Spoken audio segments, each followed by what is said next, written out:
사연을 통해 각박한 세상 속 따뜻한 하루가 되시길 바라는 감동 시작입니다. 구독과 좋아요는 영상 제작에 큰 힘이 됩니다. 영상 수익은 불우이웃에 기부되니 끝까지 시청 부탁드립니다. 여러분들은 인생을 살아가면서 전혀 뜻하지 않은 인연이나 나와는 아무런 관련이 없던 생각지도 못한 사람으로 인해 인생 자체가 완전히 뒤바뀌어 버린 놀라운 경험을 한 적이 있으신가요? 이러한 매우 소중한 인연들은 어느 날 급작스럽게 등장하는 경우가 많아 이따금씩 우리는 많은 시간이 지나고 나서야 이제는 전혀 볼 수 없고 어디 있는지도 모를 과거의 인연을 떠올리며 매우 감사한 마음이 드는 소중한 경험을 하기도 합니다. 오늘 소개해드릴 사연은 자신이 매우 싫어하던 한국인 새엄마를 따라 한국으로 갈 수밖에 없었던 체조 선수의 꿈을 가진 일본인 딸의 감동적인 경험담입니다.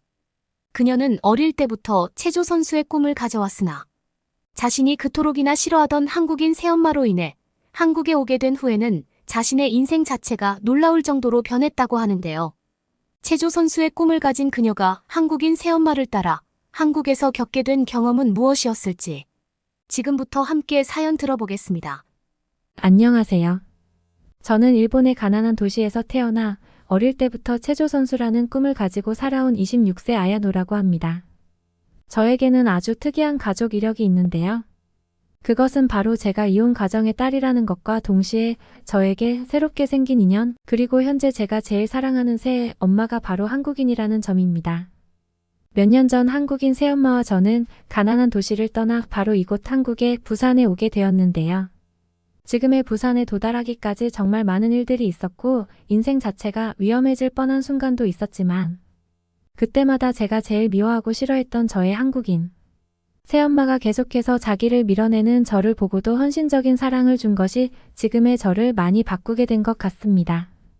그래서 지금은 저와 직접적인 혈연관계는 아니지만 새 엄마가 마치 저희 진짜 엄마처럼 느껴지고 있고 그녀가 희생해준 헌신적인 사랑이 이따금씩 떠올라 밤에 가끔 누워있는 새 엄마를 보며 눈물을 흘리기도 하는데요. 저는 어렸을 때 가난한 도시에서 태어났는데 태어나고의 기억이 있는 순간부터 저희 친엄마는 그 어디에도 보이지 않는 속된 말로 눈을 뜨자마자 아빠밖에 없는 이혼 가정이었어요. 어려서 아무것도 모르고 나와 비슷한 환경을 가진 동네 친구들과 함께 자랐을 때에는 이러한 사실에 전혀 개의치 않았는데 점점 시간이 지나 인간관계라는 것에 눈을 뜨고 가족이라는 것의 의미를 알게 될수록 저의 가정 환경이 많이 원망되었던 것은 사실입니다. 그리고 더욱 제가 힘들었던 것은 제가 바로 어렸을 때부터 체조를 너무 좋아하는 것은 물론 물을 너무나 좋아해서 자연스럽게 꿈이 운동선수인 체조선수로 목표를 가지고 있었다는 것이에요. 많은 사람들이 운동선수로서 꿈을 가지고 살아가는 것에 돈이 많이 드는 것이라고 생각하지만 어째서인지 체조선수의 꿈을 밝혔을 때는 왜인지 모르게 그 정도면은 별로 들어가는 비용 없이 저의 노력만 있다면 꿈을 이룰 수 있겠다는 말을 많이 듣고는 했습니다. 하지만 일본의 도시 중 제일 가난한 도시로 손꼽히기도 하고 치안에 있어서도 매우 위험한 도시에서 태어난 저에게는 근처 다른 도시에 있는 자그마한 체조장의 입장. 비용을 내는 것만 해도 손이 덜덜 떨리고 아빠에게 매우 미안할 정도였는데요.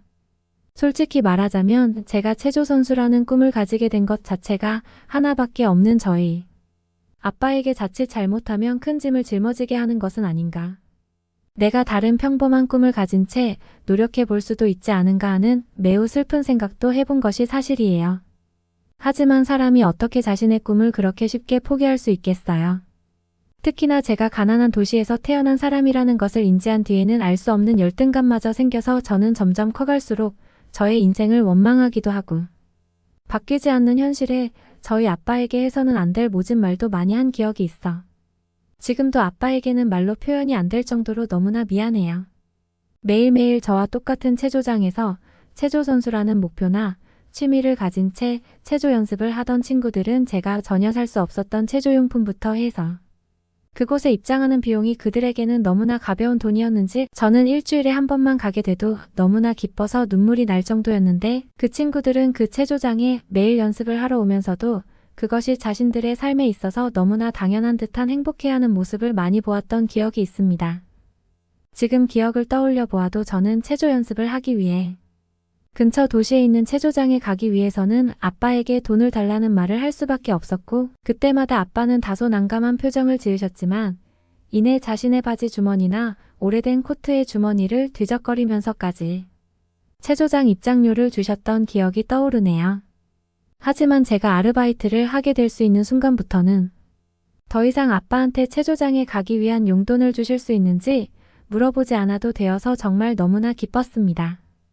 그렇게 제가 어느 정도의 아르바이트를 하며 작은 경제활동이라도 할 수 있게 된 순간부터는 조그마한 카센터에서 직원으로 일하시는 아빠와 함께 매일매일 큰 돈은 아니지만 이따금씩 맛있는 것도 사 먹으며 행복한 감정을 느껴보기도 하고 아빠와 집에서 커피를 마시며 다소 게으른 듯한 여유감마저 느끼며 그렇게 저와 아빠의 삶은 점점 안정되어 갔는데요.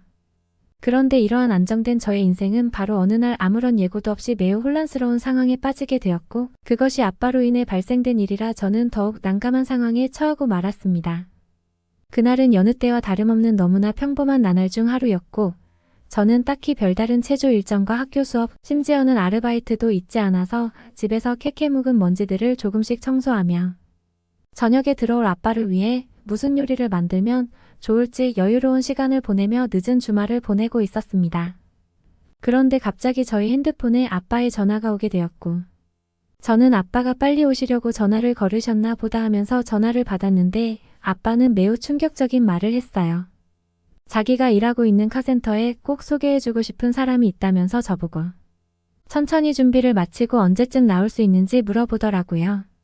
하지만 저는 그때까지만 해도 그때 소개해주고 싶은 사람이 저의 새 엄마인 줄은 상상도 못하면서 그저 단순한 아빠의 동네 친구거나 나도 모르던 친척 중 한 사람일까 하는 들뜬 마음을 가지고 아빠가 일하고 있는 카센터에 두근거리는 심정으로 달려가기 시작했습니다. 그런데 카센터에 도착한 순간 저는 아빠와 함께 서 있는 동양인 여자의 모습을 보게 되었고 심지어 아빠와 그 여자가 손을 잡고 있는 것을 보고 저도 모르게 순간적으로 이 사람이 나의 새 엄마구나 하는 본능적인 생각이 번뜩 스쳐 지나가더라고요. 그리고 아니나 다를까 아빠는 저희 두 손을 꼭 잡으시고는 자신의 옆에 있는 사람이 효연 씨라는 이름을 가진 한국인 국적의 사람이라고 소개해 주셨고 이제부터 저의 새 엄마가 될 사람이라는 말과 함께 저에게 아무런 예고도 없이 너무나 급작스럽게 말해서 미안하다며 흐느끼기 시작했습니다. 저는 이제서야 아빠와 평범하게 살 수 있다는 것에 너무나 감사한 나날을 보내고 있었는데 뜻하지 않게 그리고 매우 급작스럽게 다가온 한국인 새엄마에게 거부감이 생길 수밖에 없었고 그때부터 저는 새 엄마를 계속해서 밀어내고 미워했어요. 새 엄마는 한국에서 태어난 한국 사람이었는데 출장 때문에 근처의 도시를 왔다가 매우 우연치 않게도 회사에서 받았다는 렌터카가 고장나서 수리를 하는 와중에 저희 아빠가 일하고 있던 카센터에서 아빠를 만났다고 말해주었습니다. 지금에서야 서로 완전히 다른 나라의 사람들이 이러한 사소하고도 소중한 인연으로 이어지게 된 것에 너무나 감사하고 있지만 그때 저는 왜인지 몰라도 이러한 모든 말들이 거짓말이라고 생각했고 한국인 새엄마가 아빠의 약점을 잡고 있는 것이 아닐까 생각한 적도 있네요. 그렇게 새 엄마는 한 달에 한 번씩 저희가 살고 있는 곳으로 비행기를 타고 왔고 약 5개월 정도가 흘렀을 때에는 저희 집에서 오랜 시간을 같이 지내다가 다시 한국으로 돌아가는 다소 고단하고도 힘든 비행 생활을 반복했습니다. 하지만 역시나 저는 이런 새 엄마의 피곤함을 전혀 알지 못한 채 자꾸만 저에게 다가오는 한국인 새 엄마를 밀어냈고 그럴 때마다 새 엄마는 안 보이는 곳에서 눈물을 흘리시기도 하며 제가 체조에 관심이 있다는 것을 알고는 저한테 각종 체조용품들을 선물로 주면서 저와 친해지려는 노력들을 많이 하셨어요. 그렇게 시간이 지날수록 저는 점점 새 엄마에게 물들어가기 시작했고 한국에서 태어나고 자란 새 엄마는 제가 본 그 어떤 사람들보다 시간을 효율적으로 사용하고 저의 인생에 있어서 많은 도움을 주셨습니다. 체조 선수라는 꿈을 이루기 위해서 제가 어떤 공부를 해야 되고 어떤 자격증을 따야 되는지 그리고 같은 돈을 지불하지만 제가 다니고 있는 체조장보다 더욱 시설이 좋고 훌륭한 체조 선생님이 있는 곳으로 체조장을 바꿔주시는 등 그렇게 한국 국적을 가진 새 엄마는 저에게 많은 애를 쓰셨죠. 처음에는 그렇게나 싫었던 사람인데 저희 아빠한테도 너무나 소중한 사랑을 계속해서 주시고 저한테까지 계속해서 헌신적인 애정을 주시는 걸 보면서 저는 어느 날부터인가 마음을 굳게 먹고는 나도 새 엄마가 지금껏 나한테 그래왔던 것처럼 감동적인 사랑을 계속해서 줄 수 있게 노력해야지라며 제 마음 깊은 곳에서는 새 엄마를 완전히 엄마로 받아들이고 소중한 사람이라고 생각하기 시작했습니다. 그렇게 저와 아빠, 그리고 더 이상 새 엄마가 아닌 저의 소중한 엄마는 각자의 위치에서 열심히 노력하며 각자 다른 나라에서 살아온 시간들을 하나하나 맞춰가기 시작했고 서로가 태어나고 자란 언어들을 공부하면서 행복한 시간을 보내고 있었어요.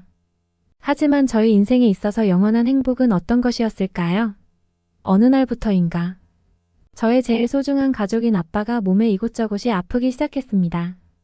수십 년을 카센터에서 일만 해온 아빠는 기관지와 각종 관절 부위들이 많이 아프시기 시작했고 점점 시간이 지날수록 병원에 치료와 새 엄마와 저의 보살핌으로는 전혀 증상이 나아지지 않는 다소 심각한 상황으로까지 가게 되었어요. 정확한 병명이 무엇이었는지는 기억이 나지 않지만 아빠가 가지고 있는 기관지 쪽의 문제 때문에 담당 병원인은 마음의 준비를 하라는 청천벽력과도 같은 말씀을 해주셨고 이에 더해 일본에서의 너무나 비싼 병원 비용은 저와 새 엄마의 의지를 계속해서 무너지게 만들었습니다. 제가 더욱 슬펐던 것은 이제 아빠마저 나의 눈앞에서 사라지게 되면 저한테 진짜 가족이라고 생각할 수 있는 사람은 단 한 명도 없다는 사실과 물론 진짜 저희 엄마처럼 생각하는 새 엄마가 있지만 저의 친부모님들이 둘 다 없다는 사실은 그때의 저에게는 정말 세상이 무너지는 듯한 시련이었죠. 그렇게 저희 아빠는 어느샌가 저와 새 엄마의 곁을 훌쩍 떠나버리게 되었고 얼마 지나지 않아 새 엄마는 저에게 자기와 함께 한국으로 가서 살자며 그곳에는 우리를 도와줄 수 있는 많은 사람들이 있기 때문에 용기를 내보자고 말했습니다. 그때 저는 정말 아무런 생각 자체도 할 수 없는 상황이었고 무엇인가에 끌리듯이 새 엄마와 함께 한국의 부산이라는 도시에 도착하게 되었어요. 하지만 제가 처음 가본 한국이라는 나라는 제가 살면서 겪어온 타인에 의한 따뜻함이라는 것을 새롭게 깨우쳐준 나라였고 그곳에서 만난 새 엄마의 지인들은 저와는 아무런 인연이 없으셨음에도 저를 볼 때마다 힘을 내라면서 이것저것 챙겨주셨고 제가 어느 정도 한국말을 공부해 놓은 상태였기 때문에 새 엄마의 아는 사람들과 감정을 나누고 소통하는 것에 전혀 문제가 없었습니다. 이따금씩 제가 혼자 집에 있는 날이거나 저의 새 엄마가 일이 바빠서 늦게 들어오시는 날은 근처의 엄마, 친구분들이 항상 찾아오셔서 저에게 맛있는 밥을 차려주셨고 제가 커피를 좋아한다는 사실을 아시고는 커피를 내려 먹을 수 있는 각종 도구들을 가져오셔서 저에게 밥과 과일 그리고 커피까지 전부 다 손수 차려주시는 도움을 매일 주셨어요. 또 제가 체조 선수라는 꿈을 가지고 있다는 것을 아시고는 국가대표로서는 꿈을 이루기 많이 힘들겠지만 외국인 체조 강사로서 살아가는 것은 어떻겠냐는 조언을 해주신 분도 저의 새 엄마가 아는 지인분들이셨습니다. 그렇게 저는 아무것도 하기 싫었던 절망적인 상황 속에서 저의 의지와는 상관없이 한국에서 만난 소중한 새 엄마의 지인분들 그리고 새 엄마의 도움으로 인해 외국인 체조 강사라는 새로운 꿈을 가진 채 한 발 한 발 세상 밖으로 발을 내딛기 시작했죠.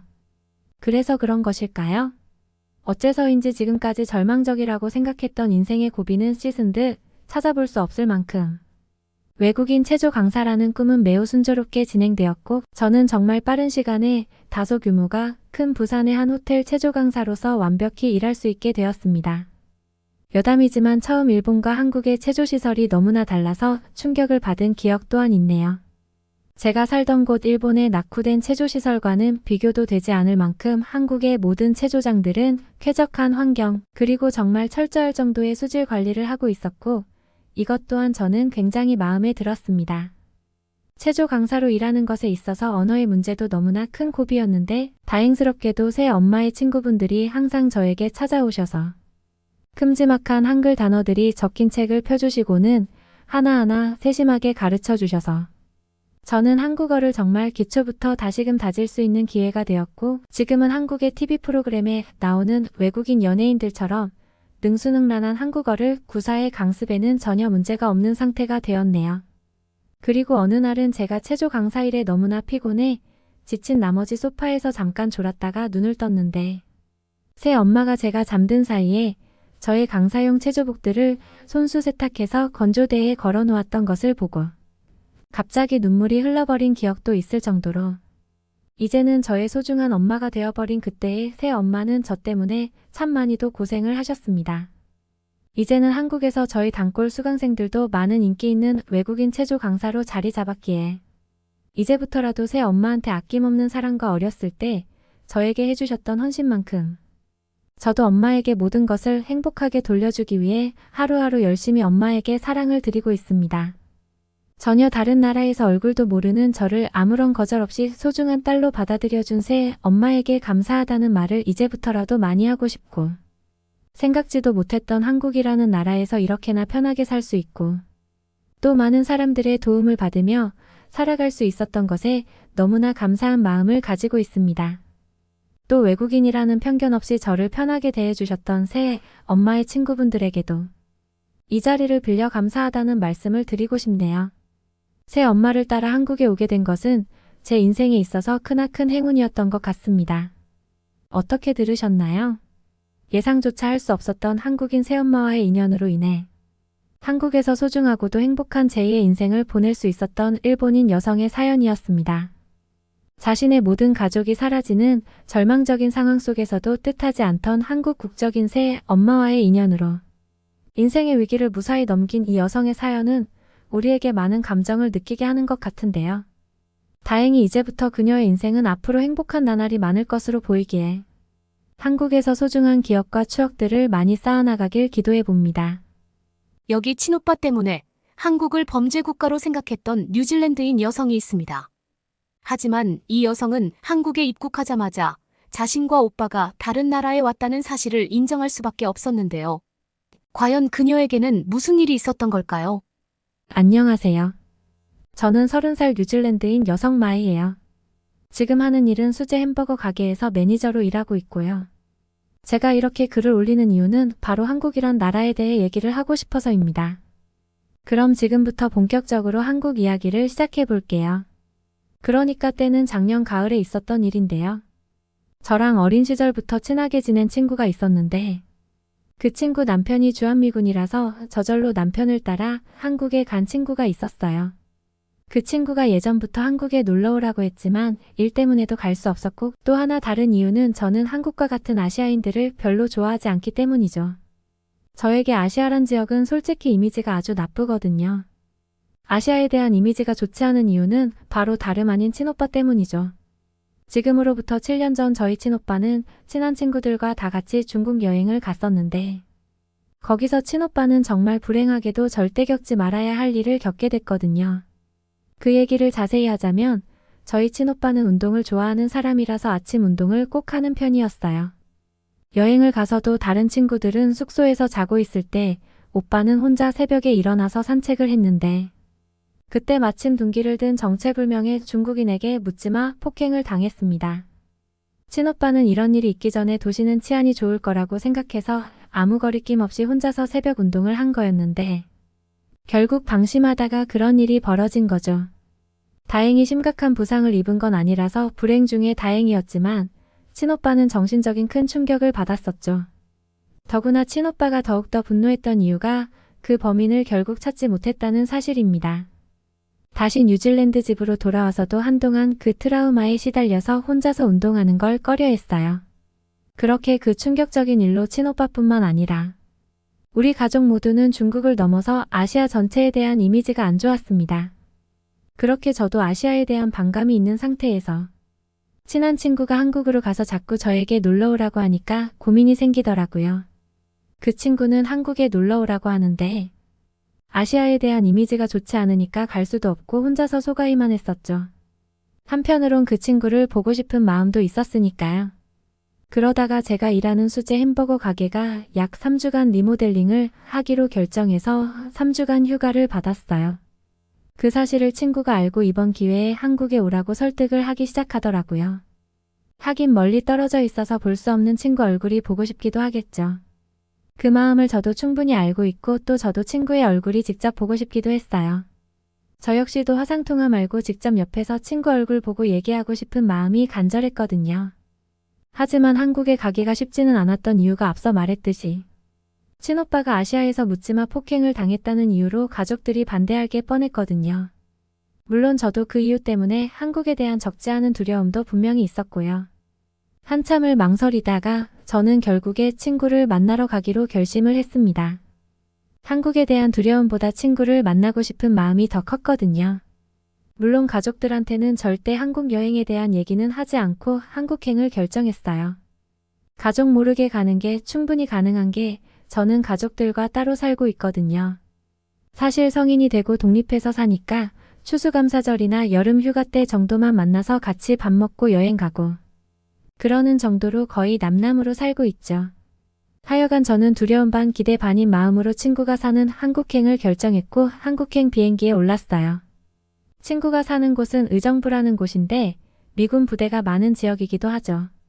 인천공항에서 내려 택시를 타고 의정부역에서 꿈에 그리던 친구를 만났어요. 제가 눈물이 많은 편이 아닌데 정말 몇 년 만에 친구 얼굴을 바로 앞에서 보니까 눈물이 나더라고요.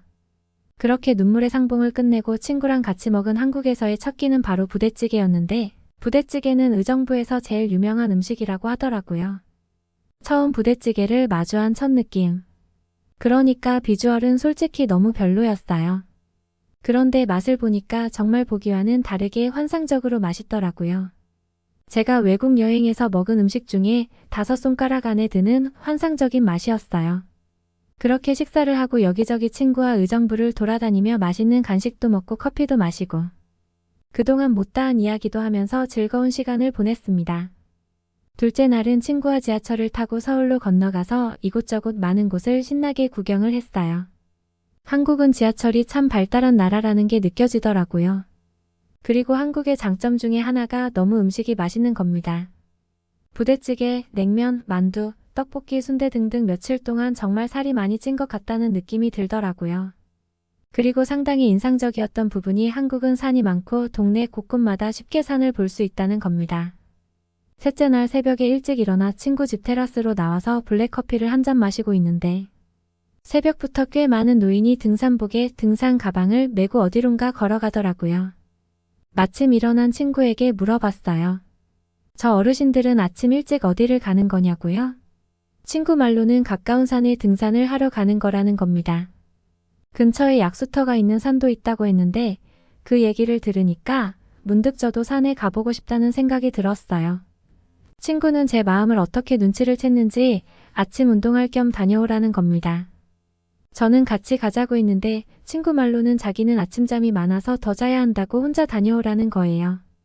저는 아직 아시아에 대한 공포심이 남아있다고 우리 친오빠가 당했던 일을 얘기하니까 그건 우리 친오빠가 운이 아주 나빠서 당한 일일 뿐이라고 하더라고요. 심지어 한국은 중국과 다르게 치안이 좋은 나라라고 하면서 새벽에 약수터에 가는 사람이 많다고 하는 겁니다. 저는 고민을 하다가 아침 해가 환하게 떠오르자 생수병 하나 챙겨서 길을 나섰어요. 주변에 어르신들이 가는 길을 멀찌감치 해서 따라가니까 약수터 입구가 나왔고 저는 가벼운 등산을 하기 시작했죠. 주변에 어르신들이 많아서인지 긴장감은 많이 풀린 채 편안하게 등산을 했어요. 약수터라는 곳에 가서 약수도 마시고 앉아서 쉬니까 어르신들이 사과도 주시고 포도즙도 주시고 심지어 홍삼즙까지 주셔서 맛있게 먹었어요. 그때 느꼈죠. 한국이란 나라의 국민은 정이 참 많은 나라구나 하는 걸요. 그렇게 한국의 정을 느껴서인지 긴장이 많이 풀려서 약수터 의자에 앉아 한참을 쉬었어요. 그리고 슬슬 하산하려고 내려가는데 아무리 봐도 뭔가 길을 살짝 잘못 들어선 기분이 들었어요. 그때 느꼈죠. 분명히 올라왔던 길은 아닌 게 분명했어요.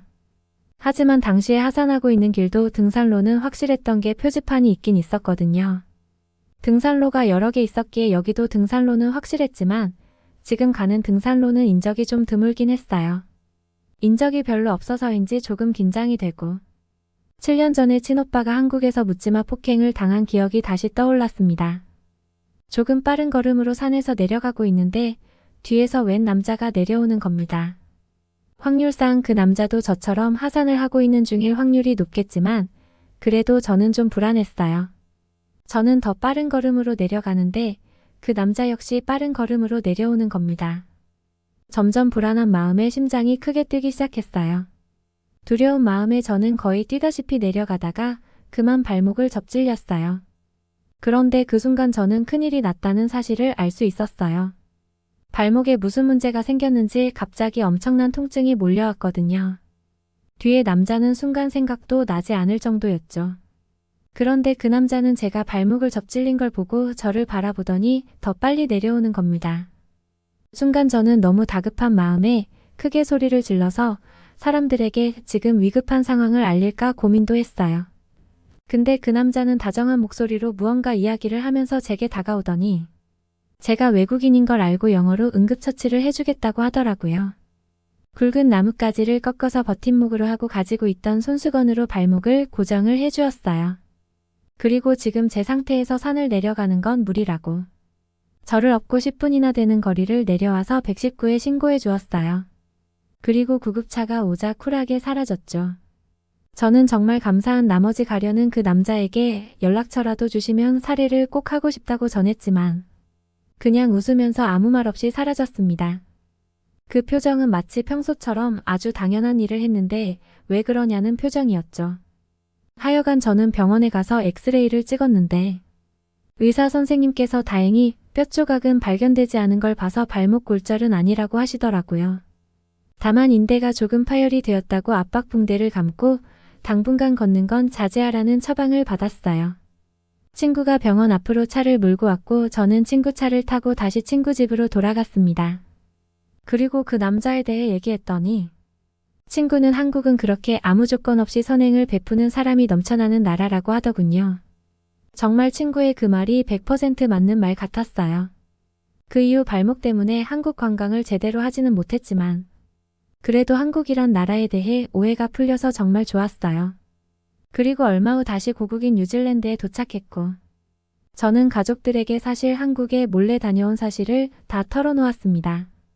그랬더니 예상대로 친오빠가 버럭 화를 내면서 이렇게 말하더라고요. 너 미친 거 아니야? 내가 중국에 가서 어떤 일을 당한 줄 알면서 거기가 어디라고 여자 혼자 그 위험한 지역에 간 거야. 다시 말하지만 거기 그쪽은 묻지마 폭행도 서슴지 않고 벌어지는 곳이야. 친오빠가 그렇게 말해서 저는 답변을 했죠.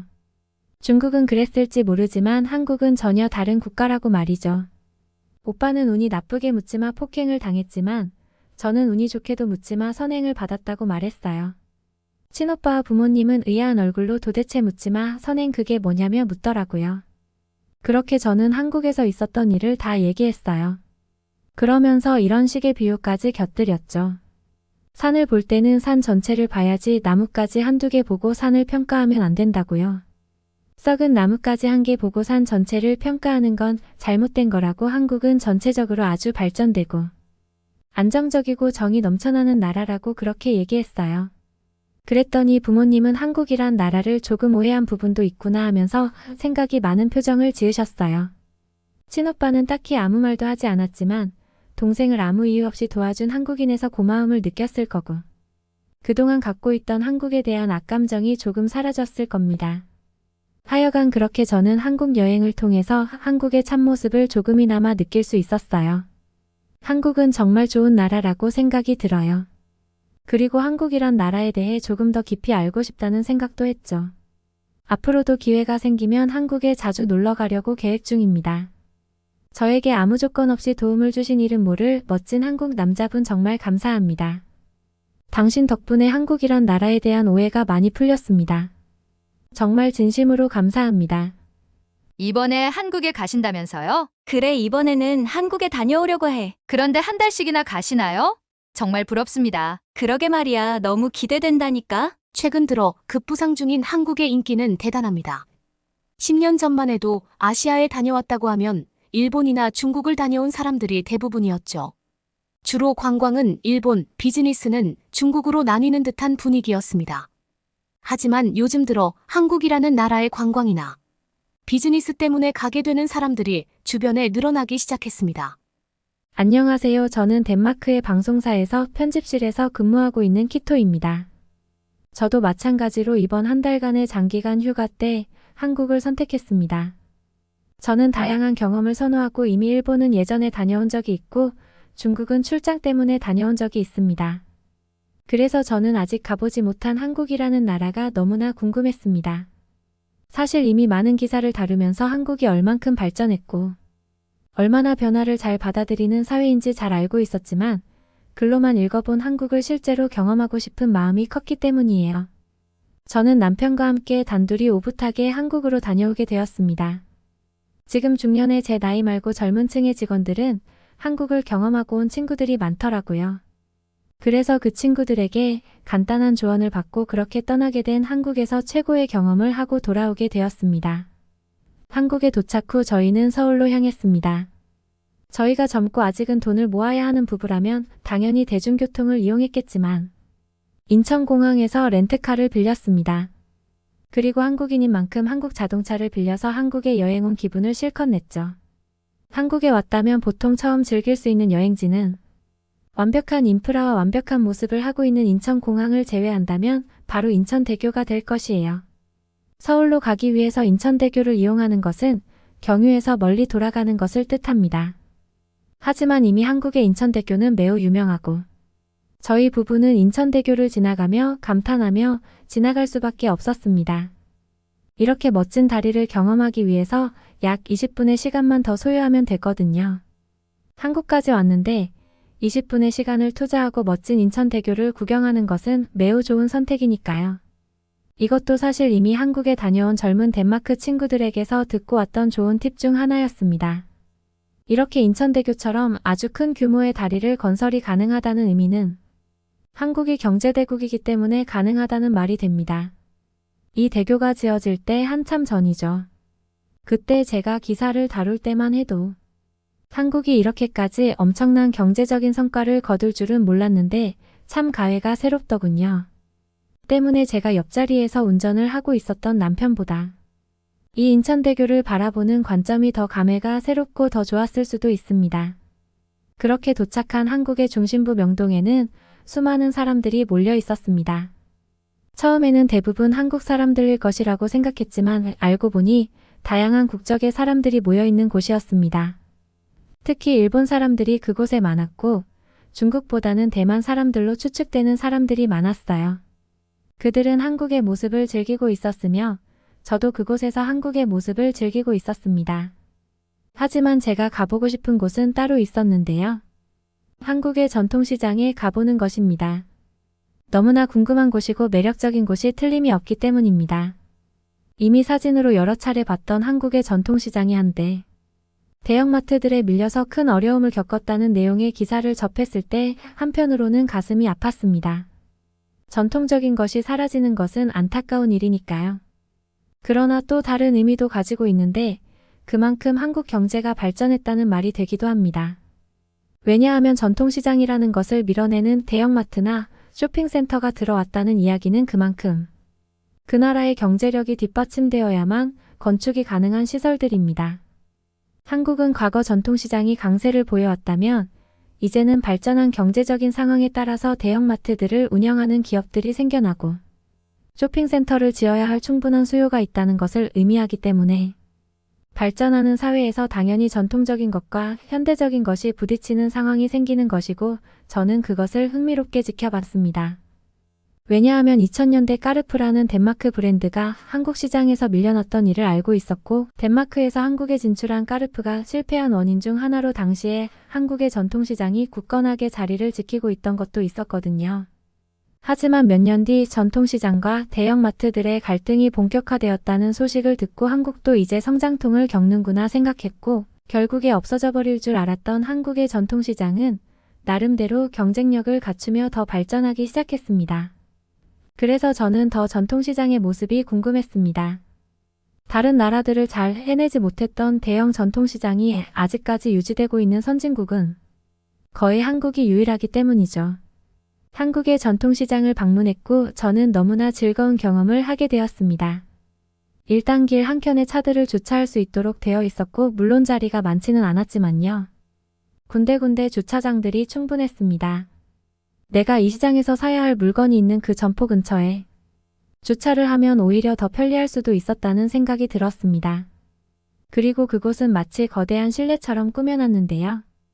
비가 떨어지거나 눈이 올 때 편안하게 쇼핑을 이어갈 수 있게 천장을 만들어 놨다는 것이에요. 사실 이런 사소한 부분이 이곳을 계속 방문하냐 아니면 오랜 단골 가게를 버리고 대형마트로 발길을 돌리느냐. 그 차이가 날 수도 있는 것들인데 한국 사람들은 역시나 머리가 좋아요. 이런 것들을 잘 해결하기 위해 노력을 했다는 모습이 보였거든요. 그리고 저는 한 가지 더 놀란 사실이 있습니다. 다른 나라의 전통시장의 먹거리는 사실 비위생적인 경우가 많아요. 제가 다녀봤던 많은 나라들, 특히 선진국이 아닌 나라로 향할수록 그들의 위생 상태는 정말 심각하거든요. 그래서 아무리 좋은 냄새가 나고 구미가 당겨도 절대 입에 대지 않습니다. 하지만 한국의 전통시장에서 먹거리를 취급하는 상인들은 위생에 신경을 쓰는 모습이었습니다. 위생모를 착용하고 있는 상인들도 있었고 장갑을 착용하며 일하는 사람도 많았어요. 게다가 투명한 플라스틱이나 큰 소뚜껑으로 완성된 음식들을 잘 보관하고 있었어요. 이렇게 결국 한국인들은 상생이라는 좋은 결과를 만들어냈습니다. 요즘 젊은 친구들은 한국이 볼 게 많다. 한국이 놀 게 많다. 한국인들은 유쾌한 다양한 이유로 한국을 좋아하고 요즘은 한국이 대세라고 하지만 저는 다른 부분에서 한국이 왜 요즘 사람들 사이에서 꼭 가봐야 할 나라 중 한 곳으로 꼽히게 되었는지 느끼게 되었습니다. 분명히 저와 같은 또래의 덴마크인들은 한국의 이런 모습을 본다면 긍정적인 모습으로 한국을 바라볼 것입니다. 그렇게 색다르고 너무나 즐거운 마음으로 한국의 전통시장을 둘러보며 한국의 현지인들이 즐겨 먹는 식당에도 가보는 색다른 경험이었습니다. 한국에 오게 된 것을 너무나 잘한 선택으로 생각하게 되었습니다. 그리고 숙소 근처에 미처 몰랐던 장소 하나를 발견했습니다. 코인 노래방이라는 곳을 발견했는데요. 처음에 이게 뭐지? 라며 잠시 멈칫했습니다. 알고 보니 한국에서는 노래방에 대한 접근성을 쉽게 하기 위해서 동전을 넣고 한 곡을 부를 수 있는 미니 노래방이 많이 있었습니다. 덴마크에서 노래를 부르기 위해서는 일본식 카라오케에 가야만 하는데요. 그들은 룸비를 따로 받고 음료도 따로 주문해야 하기 때문에 사실 노래를 부르기 위해 지불해야 하는 돈이 부담이 됐거든요. 하지만 한국에서는 정말 깔끔하게 노래만 부르고 싶은 수요를 코인 노래방이라는 점포를 운영하면서 그 수요를 가지고 가고 있었어요. 덴마크 노래는 별로 없었지만 그래도 다양한 노래들이 있었고 저는 거기서 말도 안 되게 저렴한 가격으로 노래를 불러봤습니다. 덴마크에는 비싸서 가기 힘들고 접근이 어려운 가라오케와 달리 한국식 코인 노래방은 정말 획기적이고 놀라운 장소였습니다. 많은 여행지 중에 아직까지도 기억에 남는 즐거운 장소였어요. 그리고 저희 부부는 서울 근교를 여행하며 충분히 렌트카에 대한 가치를 모두 사용했다고 판단했습니다. 근처 지점에 차를 반납하고 서울 시내를 돌아다니기 시작했습니다. 서울 시내를 여행하기에는 무조건 대중교통을 이용하는 게 편리하거든요. 서울은 일본의 도쿄와 다르게 차량 통행량이 엄청나게 많아요. 몇 년 전 일본에 갔을 때 저희 부부는 역시나 마찬가지로 도쿄에서 렌트카를 빌려서 운행을 했습니다. 하지만 그때는 렌트카를 운행하는데 하나도 어렵지 않았어요. 도쿄에서는 퇴근 시간에 차량을 운행해도 솔직히 다닐만 했습니다. 한국처럼 자동차가 자전거보다 느린 속도로 가지 않았어요. 저는 사실 그 이유를 알고 있습니다. 한국인들은 이제 일본인들보다 자동차를 더 많이 가지고 있어요. 정말 놀라운 사실 중 하나는 한국인들이 일본인들보다 본인이 처분할 수 있는 가처분 소득이 더 많다는 것입니다. 뿐만 아니라 일본에서는 자동차를 개인이 소유하기 위해서는 너무나 큰 비용이 지출됩니다. 정말 부자가 아니라면 일본에서는 자동차를 운행할 수 없는 사회적인 구조예요. 하지만 한국에서 자동차를 운행하는 것은 그다지 어려운 일이 아닐 뿐더러 사회적으로 자동차를 운용하는 것이 너무나 당연한 분위기이죠. 때문에 서울의 거리에는 늘 자동차로 꽉 차 있습니다. 물론 관광을 온 저희 부부는 그 시간 동안 천천히 서울의 거리를 구경하면 되었기 때문에 지루하지 않았지만 매일같이 이곳을 다녀야 하는 한국인들이 조금은 힘들 것 같다는 생각을 하기도 했습니다. 그리고 저희는 이제 시차 적응도 완벽히 되었고 대중교통을 이용하고 서울 시내를 본격적으로 여행할 생각을 가졌습니다. 그리고 조만간 가보게 될 부산이라는 곳에 가기 위해서 일단은 렌트카를 반납한 것이고요. 차가 없었음에도 불구하고 저희는 서울 시내를 돌아다니는데 아무런 어려움이 없었습니다. 한국은 대중교통 시스템이 너무나 잘 되어 있어요. 지하철을 타면 한눈에 알아볼 수 있게 다음 열차가 어디에 있는지 그림으로 나옵니다. 직관적으로 알아볼 수 있는 시스템이죠. 게다가 어플을 설치하면 몇 분 뒤에 도착하는지, 정확히 몇 분이 걸리는지, 그리고 어느 플랫폼에 서 있어야 더 빠른지까지 나와 있었습니다. 그런 정보들을 보며 남편과 한참 웃기도 했습니다. 빨리빨리를 좋아하는 민족관이랄까 봐 이런 안내까지 해준다는 게 너무나 새롭고 즐거운 경험이었거든요. 덕분에 대중교통을 이용해야 하는 외국인 관광객 입장에서 서울 시내 여행은 너무나 쾌적했습니다. 미리 시간을 계획해서 사용할 수 있었고 오차도 거의 없다고 봐도 무방한 수준이라서 너무나 편리했습니다. 그 어느 도시에 가도 이 정도로 시스템을 잘 갖출 수는 없겠다는 생각마저 들 정도로요. 그리고 저와 남편은 부산이라는 곳에도 가보게 되었습니다. 한국에서 두 번째로 큰 도시라는 부산은 서울과 아주 정반대에 위치해 있었습니다. 서울은 북서쪽 끝에 있다면 부산이라는 곳은 한국의 남동쪽 끝에 위치한 곳이죠. 저희처럼 한 달 정도 여유를 가지고 한국에 방문했다면 이 도시에도 꼭 가봐야 할 필요성이 있죠. 서울과는 다른 분위기, 서울과는 약간 다른 음식 맛, 그리고 다양한 관광지까지 덴마크에서 부산으로 가는 직항 비행기가 생겨도 이용할 사람이 많다고 느껴지기도 할 정도로 부산은 정말 멋진 곳이었습니다. 저와 남편은 색다른 경험을 하고 싶었고 평범하게 낮에 고속열차를 타는 것보다 밤 시간에 운행되는 심야버스를 타보기로 했습니다. 완전히 누워서 갈 수 있는 심야버스는 유럽에서도 경험해 본 적이 있지만 무엇보다 유럽에서는 내 짐을 잃어버릴까 마음 졸이며 타야 했던 상황이기 때문에 온전히 그 여정을 즐길 수 없었다면 한국에서는 누가 내 짐을 가져갈 걱정 없이 온전히 그 여정을 즐길 수 있기 때문이에요. 그리고 그것은 정말 가능했답니다. 그냥 아무렇지 않게 방치해두었던 제 짐은 부산에 도착해서도 그 자리에 있었고요. 잠들어서 제 가방이 다른 자리로 날아가 버려서 혼자 돌아다니고 있었음에도 불구하고 아무도 그 가방을 가져가지 않았습니다. 정말 덴마크는 부끄러워해야 합니다. 공영방송사에서 가방을 잘 간수하지 못해서 가방을 잃어버리는 것은 본인 잘못도 있다는 이야기를 아무렇지 않게 하는 판국의 한국에서는 어떤가요? 저는 도둑질이 일상화되고 아무렇지 않게 생각하는 덴마크 사람들의 인식을 부끄럽게 바라봐야 한다고 강하게 생각하고 있거든요. 덴마크인들은 주인이 안 보고 있는 물건에 손을 대는 것을 인간의 본능이라고까지 이야기하는 사람이 많은데 자, 한국은 어떻죠? 제 글을 보고 그들이 부끄러움을 알기를 바랄 뿐입니다. 그렇게 평온하게 도착한 부산의 바다는 정말 광활하고 너무나 눈부셨으며 그야말로 최고였습니다. 너무나 깨끗한 백사장, 물건을 강매하는 사람 없는 깨끗한 분위기 뭐 하나 빠짐없이 완벽했거든요. 게다가 부산은 서울과 같이 발전한 도심지도 있었지만 아직 옛 모습을 간직하고 있는 곳도 많았습니다. 저는 그곳에서 한국의 과거와 지금의 한국, 그리고 미래의 한국을 보는 듯한 경험을 했습니다. 부산도 정말로 매력적인 도시였으며 서울에서와 마찬가지로 모든 사람들이 친절했습니다.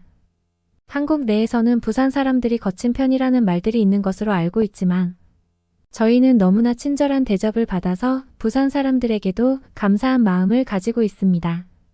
그리고 부산에서도 서울과 마찬가지로 밤거리에서 싸움을 하는 사람들, 위협적이게 몰려다니는 사람들을 볼 수 없었어요.